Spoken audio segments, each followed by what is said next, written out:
ఒక చిన్న ప్రేమ కథ. ఒకరంటే ఒకరికి చచ్చేంత ప్రేమ.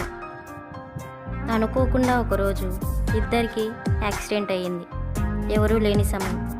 అటువైపుగా వచ్చిన ఒక పెద్ద ఆయన, నేను ఒకరిని మాత్రమే కాపాడగలను, నాతో ఎవరు వస్తారు అని అడిగాడు.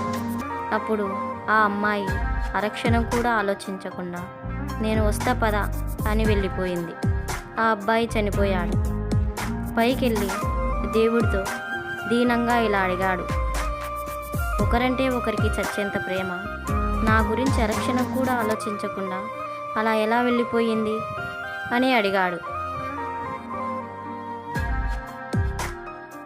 అప్పుడు ఆ దేవుడు అన్నాడు, నేను పంపించిన ఆ పెద్దాయన కూడా ఆ అమ్మాయిని ఇలానే అడిగాడు. అప్పుడు తను ఇలా అనింది, నేను చనిపోతే వాడు జీవితాంతం ఏడుస్తూ నరకం చూస్తాడు, నాకు అది తెలుసు. వాడు బ్రతికుండగా నరకం చూస్తుంటే నేను స్వర్గంలో ఎలా సంతోషంగా ఉండగలను?